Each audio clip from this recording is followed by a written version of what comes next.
All right, we're good to go. All right.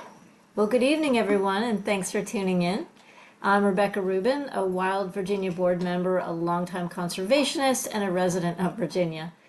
If you already know of Wild Virginia, then you know that we're working hard to advocate for critical things like Virginia's habitat connectivity, wildlife crossings, water quality, including volunteer training through the Clean Water Advocates program, and that we work to mitigate pipeline impacts, and that we feature outdoor programming through webinars like this one that help preserve our connection to nature even when we're not in it. In fact, our next upcoming webinar will be dealing with PFAS in Virginia waters, which is every bit as creepy as it sounds. PFAS are a group of synthetic chemicals that have been widely used since the 40s because they resist heat and grease and water. So think cooking products, food packaging, clothing, cosmetics. They persist for long periods of time in the environment, sometimes called forever chemicals, and they're linked to a number of health issues. So please tune in September 11th, 7 p.m. for that one. Also, if you would like to join us and become a Wild Virginian, then right here we have some information and a QR code, or just go to our website at wildvirginia.org. Now I'd like to turn to tonight's webinar. In my experience, it's not widely known or appreciated how difficult access to the environment and marine sciences can be. Tonight, we'll learn from the nonprofit Black in Marine Science, or BIMS, about their initiatives to connect thousands of ocean leaders and enthusiasts, building a network to advance marine science and conservation, forming scientific and supportive communities, and tackling the critical challenges our oceans and coastal communities face. This is where access, representation, and conservation come together. It's truly a pleasure to be joined by an organization tonight that empowers scientists, students, and professionals to ensure the voices of community contribute to the future of the oceans. And with that, please welcome Andrew Walker, an environmental educator and Black in Marine Science member and contributor.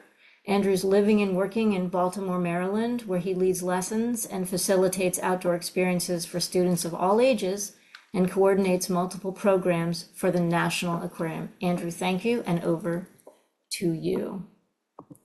Thank you very much, Rebecca, and thank you very much, everyone who's here tonight with us. I hope today to give you a little bit of a snapshot into my world. I want to talk to y'all a little bit about access, the environment, the historical barriers, how BIMS specifically is taking action, and hopefully you'll find some parallels and some connection points to your own lives and work along the way. Um, just before I get started, I want to make sure y'all know I am reporting live from Baltimore City, Maryland, where I live with my wife, our 1-year-old son, and our 2 cats. So if you hear any meowing, scratching, or yelling, that's either the cats or the baby. I can't be sure at this juncture which one. But we'll do our best to keep things quiet as we move forward. Um, very excited to be here and very excited to hear your questions as well. I should leave plenty of time where I can address those towards the end. But to get started, I want to start off with what's, to me, a very quintessential case study. But I should ask, um, can folks see my screen so far? Are you seeing my PowerPoint there? Okay, again, the thumbs up from David. Perfect. Look out, if you will, and see a quintessential American scene Hi, of some sort. Andrew. One Ooh, person says your audio is really low. Maybe just make sure you're close enough to it. I'm not sure. yeah. Let me. I can turn myself up. All right. I have turned my input volume up. Excellent. That sounds great. Perfect. So what you see may well be a very quintessential American scene. This photograph is taken from Yellowstone National Park. Um, when I was in my early 20s, I absolutely fell in love with the National Park Service. But it was not until my early 20s that I actually went to my first national park. And that actually is a experience that's shared by a lot of African American families living across the United States. Um, there are over, depending on how you count. If you're a purist, there's 60 some national parks. If you are more of a lumper, there are about 400 or so national park properties scattered around our country. And I won't, hopefully, not inundate you with too many graphs and data tonight. But I think this snapshot is very indicative of at least my experience in the national parks. I have been an avid visitor for the last 10 years, and I actually spent 2 years working for the Park Service when I was a bit of a younger man. Um, but if you look at our data, you're going to see that there is a gap between the overall number of BIPOC, Black, Indigenous, people of color, which doesn't, in this information, include Hispanic or Latino people. There's a big gap between their representation in our census and their representation in our national parks. And this is not at all new. This data actually is heartening from a certain perspective because it is much, much improved from what you may have seen certainly 30, 40, but even 20 years ago. So we are seeing more visitation. We're seeing more interest for Black and brown people, and representation is a huge part of that. And one of the little puzzles one of the little nuggets that has really stuck with me is that this actually represents a bit of a paradox. Because if we actually go back and look at the history of our national park system, we are going to find a lot of Black faces. This picture was taken back in, I believe, 1896. This is an original U.S. cavalry unit, one of the very first that was stationed. They were considered to be Buffalo Soldiers, and they did a geographic survey across Yellowstone on bicycles. Just a little note, the bicycles each weigh almost 30 pounds. They're not the sleek machines we know today, but they were rugged to go across terrain. It was the U.S. Army project to see, is this the replacement for our horse? We wouldn't get there for another about 30, 40 years or so. But you also can see, if you look carefully, that their uniforms do look a little familiar, especially the hats I have behind me. My own National Park Service hat from my younger days with the service. And the whole National Park uniform is measured off a 1950s version of the U.S. Cavalry uniform. So if you go to a formal site, you'll still see the old Ike jackets here and there. And this legacy of stewardship in the parks is carried on today. I think one of America's famous park rangers is Mr. Shelton Johnson, who was one of the breakout stars of 2009 Ken Burns's National Park America's Best Idea. So what I'm attempting in my broad pictures and prose is to make a connection between both what was in our park system and what is again, but for a long time what we really lost. And I'm now going to take a slight diversion into my own history, and then we'll wrap around to see some of the current issues that BIMS is addressing. So this is me, me in my current stage.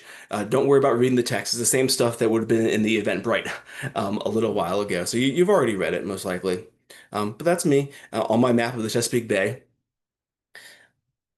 And this is me and my folks. I had the privilege of growing up here in Baltimore City and outside other places in Maryland with my parents, Eric and Karen. So I grew up in a biracial household, which was really helpful in shaping my perspective, not only in our natural world, but in the world in general as well. And so I do have a certain bit of privilege as someone who has been able to see a lot of spaces that have been denied to other people. There are many people I work with today in Baltimore City, Maryland, that not only have not been to a national park or a state park, they haven't been outside of either West or East Baltimore, an area that we call the Black Butterfly. Because if you may have heard of redlining, we'll touch on that a little bit later. Redlining is a practice of denying home loans to people in either white or Black neighborhoods based on their race. That practice was begun in Baltimore back in the 1950s. So it's a very old, thankfully now illegal practice, but one that we still see the vestiges of today. And this is my sister as well. She would have been very cross with me if I didn't include her as well. So a bit of our family celebrating her graduation. But my journey kind of into the natural world began in an odd place. When I graduated high school, I had absolutely no intention of doing anything with the natural world. I was going to become a history teacher. I was going to go back to the same high school I graduated from, and make myself a nuisance to all my former teachers. But along the way, I fell in love first with archaeology. This is me and my good friend Sam. We work in Angel Mounds out in Indiana. And this trip was very important. Not only did I get the chance to stretch my archaeological muscles, this is also where I visited my first national park. As we got into an impromptu road trip, and I realized that the stories that I loved telling, or at least reading about and writing, B minus, B plus papers on, um, I could actually do that same work if I could do it with people out in a little green jacket and straw hat. So I became absolutely enamored with the ideas of the national park service, the ideals on which it was founded, and from actually talking to people from all around the country and really around the world and sharing what I came to absolutely love. Um, I worked at Wind Cave National Park. It was out in South Dakota. This is us on a wild section of the cave. This is not on the general tour, but we do a bit of spelunking because it's still a mapped cavern. Little side fun fact, Wind Cave is the most complex cave system in the world, over 340 miles of cave, all packed into a 1 square mile block. So it's a bit of Swiss cheese why they don't let you go down there without a guide. But this, pun intended, helped me deepen my love for the natural world by really finding new ways to interact with it. I then spent some time in New Hampshire, which is where I first started working specifically with youth. So I was working on a small farm museum. So all aspects of life from goats and cows to combines and hay bales and jacks as well. That was me when I had a little bit more hair up top and a little bit less on my chin. And that brings us to today. This is the National Aquarium in Baltimore City, where I do hail from. And I get to work with students all around our city and our state and really pushing them outdoors. For what I consider to be it's a very inspiring, but also a disheartening number of our students that I work with. Sometimes in fourth and fifth grade is their first time going on what they would consider to be a hike. A lot of the access nature that I take for granted on a day-to-day basis, for some of these students, their parents don't let them go out besides to go to school and come back 'cause they don't believe that their neighborhoods are safe. And those concerns are very real. I'm not pushing back against those, but it is a reality for students here that, those places that they see on, planet Earth or Blue Planet are very much theoretical to them. So the fact that we're able to provide access, we lead educational programs that actually go into places in the city that are green spaces like Gwynn Falls and Lincoln Park, is really enlivening and something that I take great pride and joy in. And even just walking around the harbor here in Baltimore City, on my way in, I saw a school of menhaden, a blue crab, and several night herons that roost right along the waterfront. I've also run into foxes and deer. You never know what you're going to see around the city. But this kind of sequestration of my experience here in Baltimore City really opened up my eyes, and it's how I got involved with Black in marine science. Oh, sorry. Also, this is more fun facts about me. Um, I love working with sharks, working outside, reading, and I do love some games as well. Um, But I began working on BIMS in a capacity with helping students get outside and starting from a conceptual basis. I was the host of the BIMS Bites Kids program for 3 years. So there is a long series of videos, me doing lessons for them with varying states of disrepair as we battled through COVID together and made it out the other side. But BIMS, Black in Marine Science, it all started with a tweet. I tried to go on Twitter and find the actual original tweet and copy and paste it for you. But Dr. Tiara Moore, the founder of BIMS, she tweets quite a lot. And so I was unable to find that one text. But it all began with, hey, where are the other Black marine scientists at? Dr. Moore is a marine scientist, and she's one of the only 2% of those in the field that identify as Black. Um, Even at the broader PhD candidate level, about 7% of PhD candidates are African American or identify as such. So even among the geographic sciences, marine scientists are a very are not a very diverse group. And this led to many challenges. I'm not going to go through her whole litany, her whole spiel. She has many YouTube videos, many tweets, and of course, a few articles that are written from her personal experience. But this is really part and parcel about what BIMS was created for. The idea of BIMS is to create a community for these scientists and to bring them together and hopefully inspire the next generation as well. I very much think of BIMS as taking a two-pronged approach.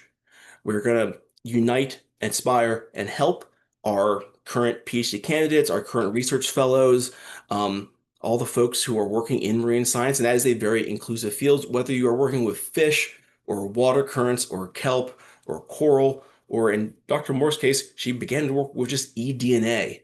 All of this connects to a marine context. And there's power in the connections that we can forge.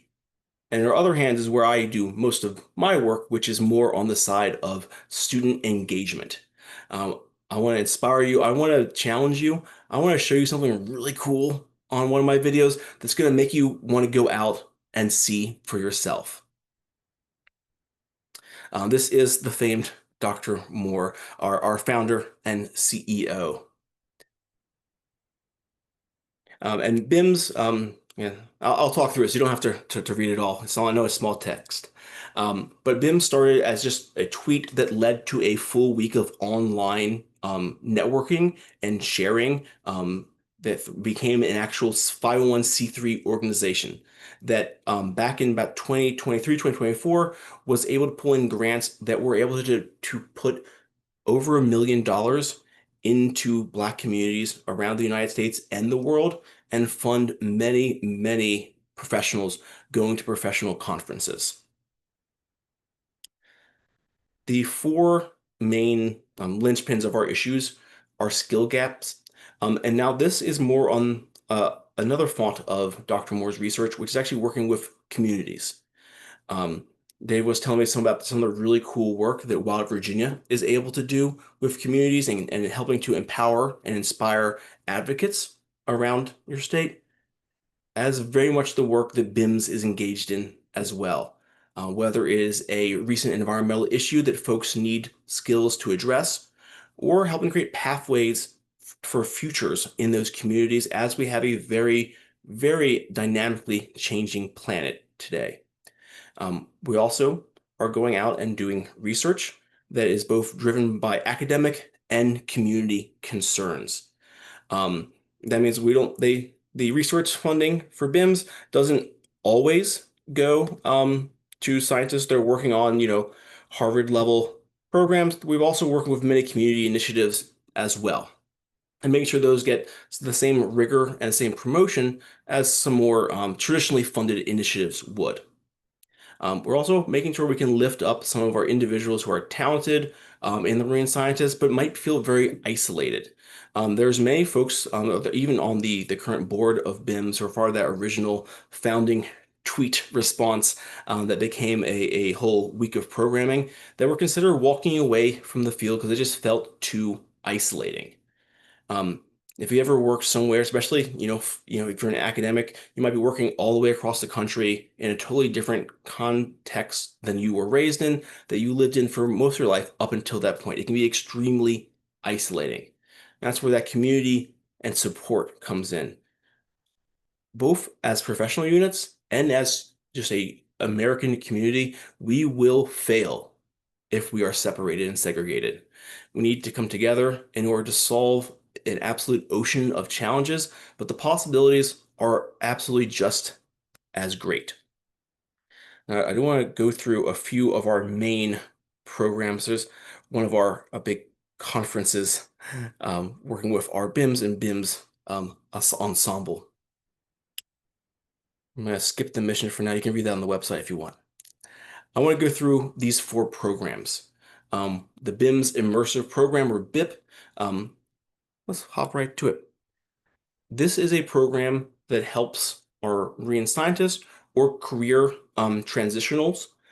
It helps them get scuba certified. If anyone in our audience is in college right now and your program offers scuba certification, do it now while the university pays for it, because it's very expensive and it's very hard to fit into a working schedule. We have a full week that is fully funded for BIMS members to become fully scuba certified. And not only is that a great privilege to be interact with the natural world in the water, underwater, but this is a requirement for many marine science and marine science adjacent jobs.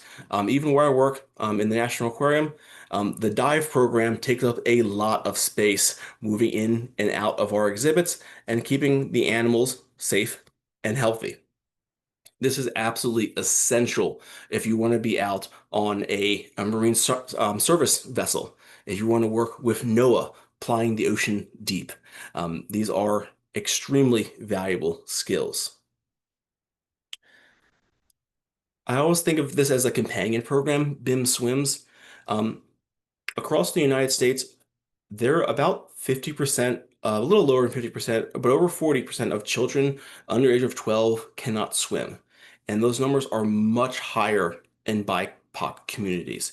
There's a count around 2010 that stated over 50% of African American, both children and adults, did not have the ability to swim. Um, I can go on about that for a while, but a lot of this does kind of germinate from the closure and segregation of public pools throughout the United States. A lot of folks think of that just as a Southern problem, but that was a program that moved throughout the entire United States. And it's something that is still, almost 100 years later, we are still feeling those reverberations. So BIM Swims is a way for us to get young students, 6, 7, 8-year-olds, and some a lot older. We have adults learning alongside children to gain this not only a valuable skill for the enjoyment of life, but something that could, in fact, save your life as well.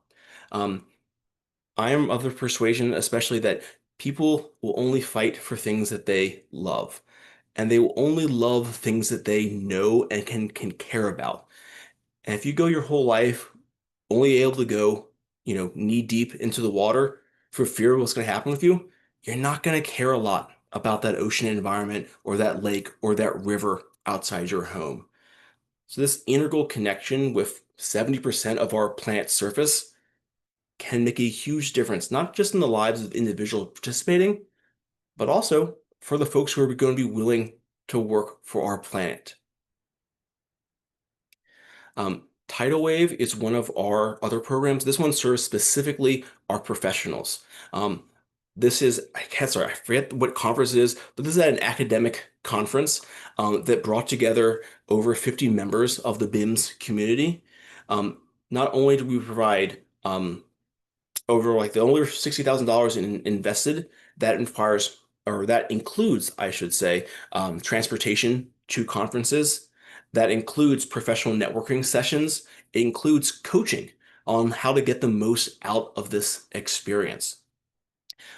This has been absolutely massive. This has sprung not only people attending their first conferences, it has sparked new research collaborations, both between BIMS members and across the country with other professionals. Um, and it has also been a inspiration because representation is extremely important. The young, undergraduate or, master's and PhD students who are seeing this BIMS representation, they might overreact like, oh, I'm not alone out here. When Dr. Hero sent out that tweet, it was half a tweet and half a prayer. She was hoping there were other Black marine scientists, but she honestly did not know. Because even though there have been people like Dawn Wright, who have been in marine science for the better part of half a century, they're so disconnected and so few. Dr. Dawn Wright, originally from Baltimore, Maryland, is actually the only Black woman to ever be at the bottom of the Marianas Trench. But even within the marine science community, Dr. Moore did not know that. I did not know her. And so just bringing this knowledge, bringing it together is extraordinarily important to our success as scientists.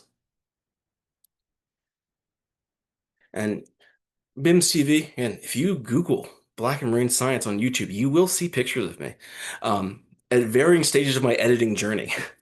Uh, but again, it's an effort to get students excited about BIMS. Our education and outreach team at BIMS has not only helped produce these videos, but they've also created study guides, online question forms, and the like that teachers can use in their classrooms. Again, the more that people can see themselves reflected in the science around them, the more people are going to be invested in that and see that moving forward. I didn't know I wanted to be a park ranger until I was standing in a national park and I saw people who looked like me. Not everyone's going to have the opportunity. So what we can do, whether it's on videos, or on programs, or any other kind of outreach that we do in Black Marine Science, that is going to be a huge plus. These next few years are going to be very challenging for BIMS. We've gone from a space where we were bringing in huge federal grants and donations to one where that's almost entirely dried up. A lot of the grants were frozen by the Trump administration. And I know this not only from my work with BIMS, but even from the National Aquarium, just having the word diversity in your grant narrative, even if you're talking about species diversity, can get you an automatic rejection. BIMS has rotated. We are highlighting our stuff. We are still out there doing the work, but we're doing it in a much smaller footprint.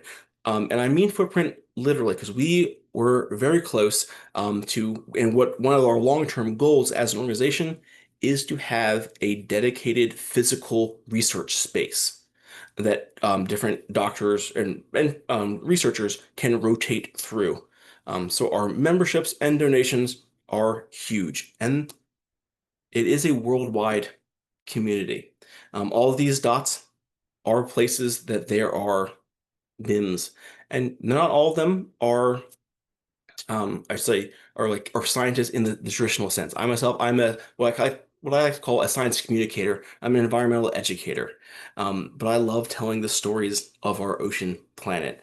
But scattered across our country, we have researchers, we have educators, we have folks who care deeply for our oceans and for our planet. And even if it's not necessarily marine science or it doesn't seem on the surface, look a little bit closer. One of Dr. Moore's projects is working with eDNA, environmental ecosystem DNA, where she can scan whole areas and make a much more nuanced genetic history of the area. And that same research has been used to spearhead conservation efforts that can now specifically highlight exactly what they want to work to protect and save. Oh, and that's a couple of our fun projects. And one is that physical infrastructure, a permanent space for innovation, for collaboration, and hopefully for hosting more conferences.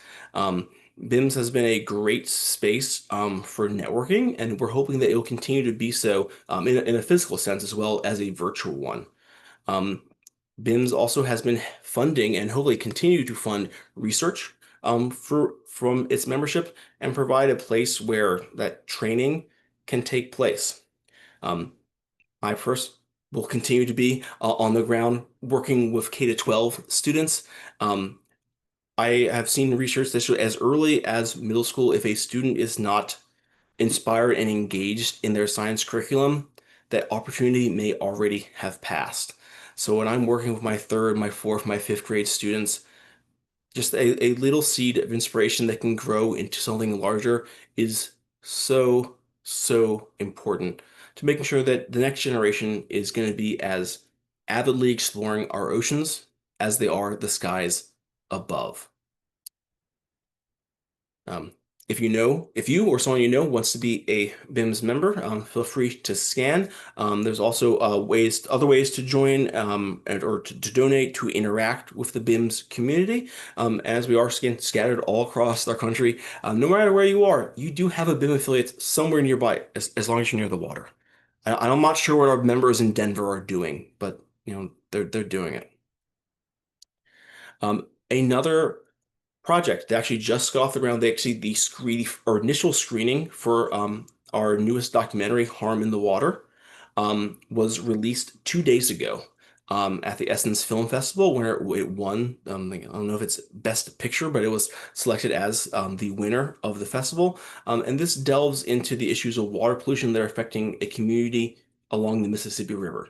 It delves into the history as well as the current environmental and social landscape of the communities involved, and shows not just the resilience, but also the ingenuity that the community members who are going through and fighting against that kind of ecological degradation are doing. I've when I showed it to our high school students at the national aquarium, it's not a light film, so definitely one to kind of focus and take in. But if you are interested, there's a link here. If you copy that in, there's a free virtual screening taking place next week. After that, I think it will be like organizations can, kind of rent it from Black and Marine Science if they would like to screen it. So I know I have yammered quite a bit, my friends. I've seen a few pops on the chat here and there, and I would very much love to take some time to answer questions. Uh, Thanks, Andrew. That's amazing. You could yammer a lot longer, and I would be happy about it. Um, they gave me the chance to try to, read some of these questions out. I have plenty myself, but I want to make sure people join in. A lot of times people are a little timid on these things, but I'll start through these questions and hopefully some others will pop up. Since you had your slide about being members, one question is, how's your membership doing during this current administration? Are you growing? Are people seeing, the urgency? Absolutely. So our individual memberships are still on a steady incline, Yeah. um, but it certainly has changed how BIMS has been able to like essentially advertise itself. Um, Even having black in our title has come under some scrutiny from the current administration, even though as an affinity group it is well within our legal right to use it. Um, and it's something that came up. Our beautiful new swooping BIMS design is actually a kind of a translation or transition away from an image that actually showed an African American face, because it was not only difficult for our organization. I mean, we're Black and Marine Science. We're going to keep standing on our corner, but it was becoming difficult for some of our grantees um, Mm. who have federal connections. They had to be more careful about how they were essentially positioning themselves to continue to receive funding. Yeah, yeah. Okay. And then do you have partners like nonprofits, people like Wild Virginia that are kind of connected with your group? Absolutely, and there's a lot of them, and so I sorry in advance for leaving out the one. The first to come to mention though is because they have many branches. Is the Nature Conservancy. That has been a long-standing partner, particularly because Dr. Moore did her post-fellow work with the Nature Conservancy out in Washington State. Um, Also, the lab for Moat and over in Norfolk, which I believe is at I can't remember the affiliate. I'll have to look that up. But there are many, both universities and those private facilities like the Nature Conservancy that are providing a lot of backbone support. NOAA is a long-term partner as well, but they are having some of their own budget woes at the current time. So or at least I shouldn't say, I'm not in leadership meetings. I have a strong, as long as we can endure to the next few years and at least keep our numbers either a little higher or at least plateau. As long as we can get to the other side, we will hopefully be able to see those funding sources open up again and be able to be not only out in our communities as we've been, but also out more on the national stage. Yeah. Okay, you went through a bunch of the areas of your programs. Scuba, getting getting kids out there in different ways. What do you think really attracts your biggest kind of audiences? What brings people in easiest or best? Mm, I think if you look back, I'm going to answer at both sides of my mouth on this one. But when you look back to our very first founding, there is just this hunger. Like, graduate school and being a professor, it is, and being a research scientist is so difficult. You Mhm. have long hours, hard days, especially when you're going through your PhD process and whatnot. You're not being paid very much either.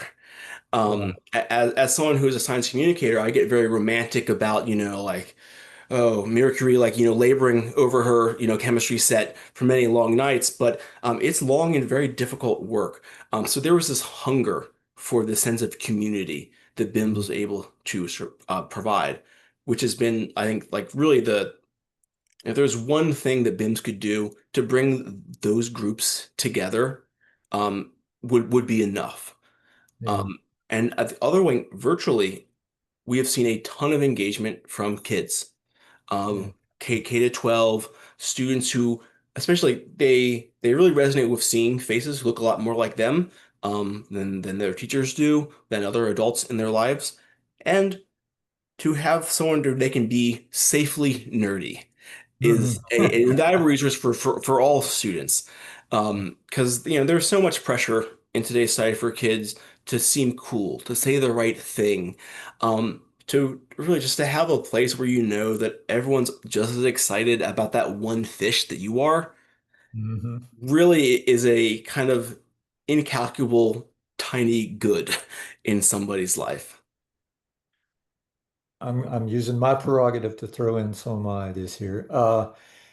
Once they let me talk, they always regret it. But so, people who haven't had the access to the outdoors because they don't think it's safe or because they just don't think that they belong for whatever reasons they've been indoctrinated.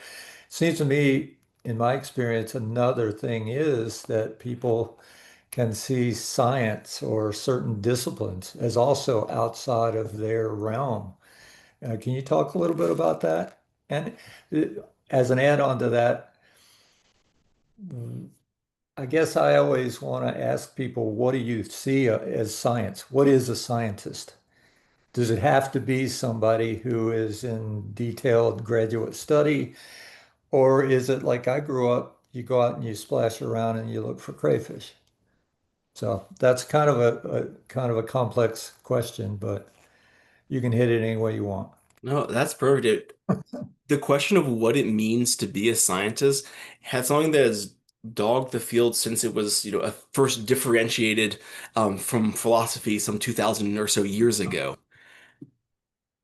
There are so many wonderful ways to get involved in community science or citizen science. Um, you can hop online and you can sort nebulae from deep Yeah. space telescopes. You can download a kit to test your home for lead in its pipes. There are so many ways today that it is in some ways easier than ever, but I Mhm. think can feel just as difficult. At least when I was growing up, yeah, my ideal of scientist was a white coat and a little chemistry set, and that's what a scientist is. But no, when I look out my window, at the National Aquarium in our inner harbor in the middle of Baltimore City, Maryland, I can see there's paddle boarders taking water samples as they make their way across the harbor. If I look out the other side, I might see people checking the oyster cages Mhm. that are put down in our harbor. That science, it is one of those things, just like nature, science is right there. But Mhm. it goes back to the quote, there are cathedrals everywhere for those with the eyes to see them. If you have been told X number of times that no, that's not for you, or you've been discouraged by just not seeing yourself reflected, Mhm. that can be crushing. And you just you move on to whatever the other thing is. And I think we need these options. We need to have this all available to us, but that we need to have the representation. And everyone needs it, not just in the Black community, but all across our country and every ethnic group and every a lot of like science, it's expensive to do. It's where programs like the scholarships and grants that BIMS was able to provide are so integral because if you don't have that first chance, it can be so hard to get the next one. Yeah. And so like you don't, at least I personally, I didn't know I wanted to be a park ranger until I was standing in a national park. Yeah. And for a lot of people, if you don't have that first exposure, that first entree into it, it's so hard to picture it later. One of my very favorite things I'm able to do with my current position with the National Aquarium is we take about 240 Baltimore City public school students on trips around the United States. It was all started by a man named Henry Hall. He was a black architect in the 1940s, 50s, 60s in Baltimore City, which you can imagine was not an easy thing to do, but he succeeded and he Yeah. mentored and he loved to travel. Mm. When he passed away, he willed his entire fish collection, which if anyone can picture a basement in your maybe in your neighborhood or your family who has a basement filled with fish tanks, Uh, someone went down there and got them all and brought them to the aquarium. He also opened an endowment to allow kids to travel, because the more you can see, the more you can picture yourself on those horizons. Sometimes my fellow educators, they some of the questions the kids will ask us will frustrate them. They're like, why do the kids keep asking if we're going to see alligators at Fort McHenry? I'm like, we're not going to see alligators. They're like, yes, but you have to understand, the marsh that we're going to, it sounds as exotic to them as the Everglades. yeah. And Yeah. anything you can do to make that gap a little bit closer together, you do invaluable service not just to the human being, but to the community and to the natural world. Yeah. Because, as I'm sure you know, at Wild Virginia, we're only going so far as we can go together. That's right. That's right. And I'll read one question, but first I'll throw in that, I've found some of the people who know most about certain streams or certain fish communities is the guy who sits out there on his upturned bucket and fishes with chicken livers. He knows more very often about that place and what's going on there than anybody who's been out there with the, equipment and a formal scientist. So, one good question here, has there been any engagement with the current Baltimore city government or the Maryland state government as a whole for BIMS and its projects? Yeah. So with BIMS, as far as I know, we don't have any direct civic engagement with Baltimore, but we have a lot of local university ties, which oftentimes do connect to state governments. Um, Maryland, as it turns out, is also in a bit of a fiscal crunch at the moment. But the ability to transition, and this is one thing that I really appreciate about Baltimore City. I grew up here, I always will have something nice to say about my home city, but there are so many little initiatives that just nobody knows about. There are so many ways for youth to get engaged in employment opportunities all around the city during the summer months that people just don't know about, or especially don't know about if you're not specifically from here, because a lot of Baltimore project programs are just for Baltimore, so they don't get a Yeah. lot of larger play. But BIMS has been present here in the city, working along with the libraries, which are connected to our city institutions here, as well as with the aquarium and a few of our youth-based groups that are run through us, through Parks and People Initiative. There's a lot of nonprofit connections. Booms right now it's good to be able to go with the flow, to ebb Mhm. and flow with the tide, as it were. Yeah. Okay, way back at the beginning of your presentation, you showed the disparity between visitation within national parks and the kind of the makeup of society. Is that mirrored in other federal lands, state parks? And I guess the extension of that question is if one or one sector of that is better than others, why? And how do we make sure that we do better? Absolutely. I that it's ex the data breakdowns are very interesting. If you like a graph, I do recommend you search that up. But in general, the percentage, give or take, of white Americans visiting tends to be fairly stable. But the BIPOC percentages tend to change depending on how close they are to different population nodes. So Mm. say like the most visited park in the country is always Smoky Mountain National Park, because it's so close to Georgia, or sorry, to Atlanta, so close to Knoxville, to Nashville. It's right in the matrix of all these cities. Um, it's also right on ancestral Cherokee land, Yeah. which might not always be counted as visitors if you're just off on that side of the park. Um, but it very much depends on where those um, other units are located. Mhm. National forest properties tend to be a little bit farther afield, not always, but farther from major population centers, which means the swings will be very localized. Like if one is near of area like a city that has a large Native American population, you're going to see a little bit of higher population there. Yeah. But just it's really dispersal based, and also is one little thing that can make a huge difference.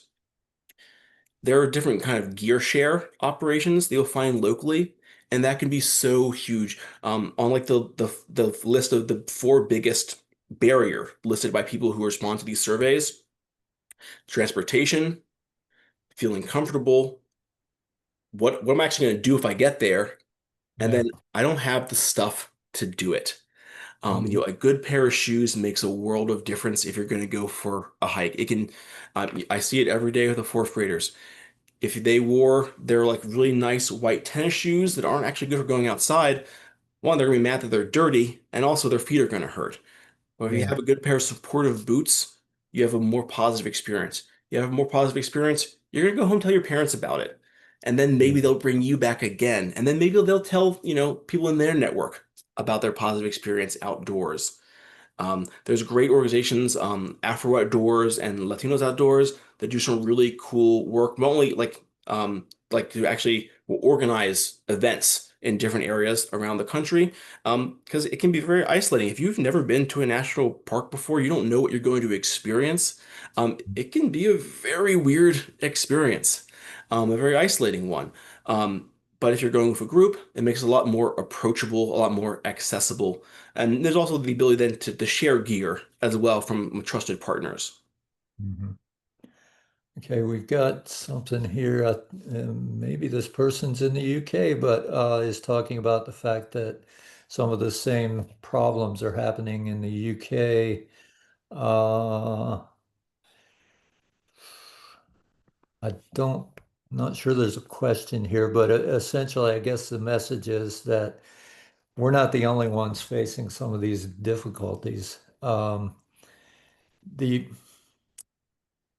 One of the things you just said about equipment is really interesting to me. Of course, one part of that too is that when you see the image of outdoor recreation, it's the person with the fly rod or the person with the kayak.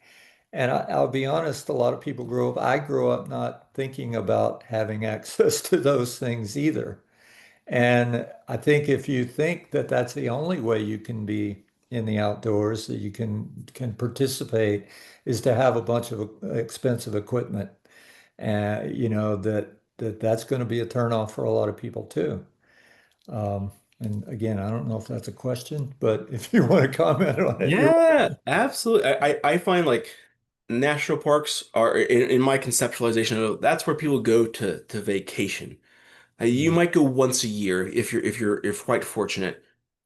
Your state and local parks, that's where people really, there's folks out at least out here in the culture of like Maryland and Pennsylvania. There are folks who set up their campsite and they'll be there all summer. yeah, And that's a great way to interact. And you know what? I'm um of the mind. I know that there's lots of opinions about, what is the right behavior to have when you're outside. What's the right way to engage with nature, and if you want to listen to music, that's fine. Please wear headphones. I don't want to hear it. If you're on the inner harbor casting your rod in, you can fish there. Enjoy it. I wouldn't eat that, but it's a great way to engage with nature right outside your door.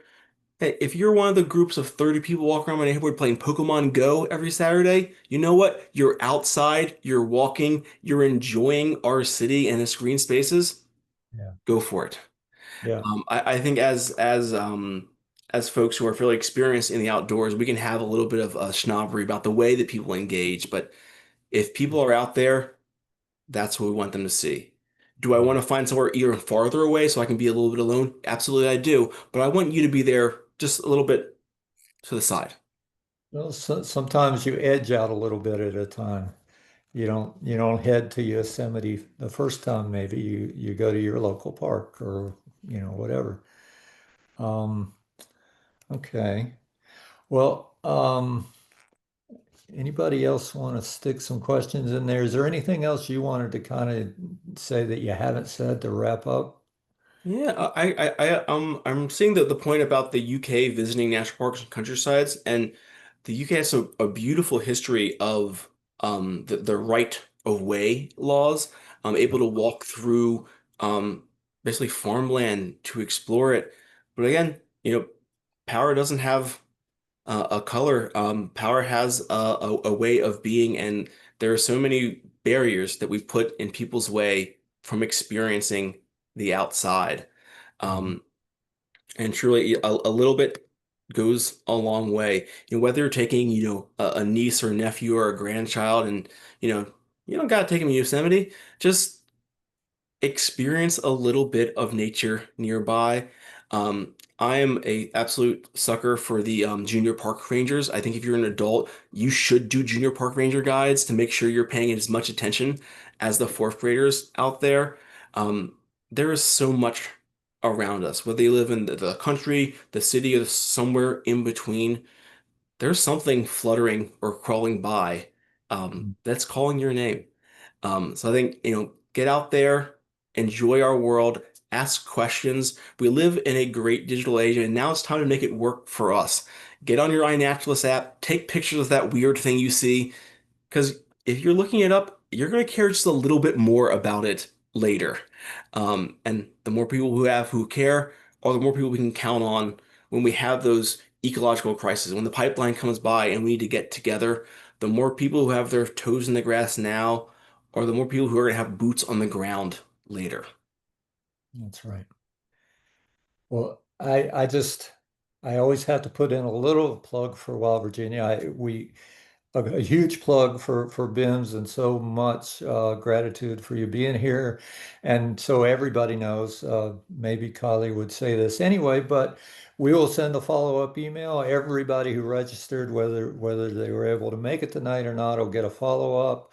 We'll get a copy or a link to the video and other information. And I can see a bunch of things that I think we want those links that you've given us. Um, but just on behalf of Wild Virginia, we value any folks who are getting out there and getting the public involved. That's one of our favorite things. Is you said something in a little different words, but pretty much what we say all the time is that people care about the things they know, and the things they know they'll fight for, they'll work to try to preserve. And we say that all the time. Now, we also say we want to protect and connect people to Virginia's wild places. One of the things I always think, though, is what's a wild place? And we tell people it can be the creek in your backyard, it can be your city park, or it can be the George Washington National Forest. It can be any of those things. Because wild doesn't mean this nebulous place off in the mountains that you never get to go to. So our water quality programs, our connectivity programs, where we try to make sure that wild places are connected, because that's better for us. It's better for those wild communities. Um, they all connect to exactly the same kind of amazing work you guys do, and so just thrilled that you've been able to be here, and really thrilled that all you folks have joined us. So. Any final words from anybody? Uh, if not, we can wrap up and just thank you. Rebecca, did you have anything else you'd like to Just add? echoing the gratitude, Andrew. I think we all took away a lot from tonight's conversation with you, and hopefully to be continued.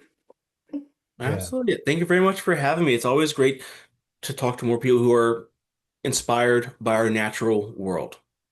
yeah. All right. Well, All thanks right. everybody. Thanks for being here. We really appreciate it.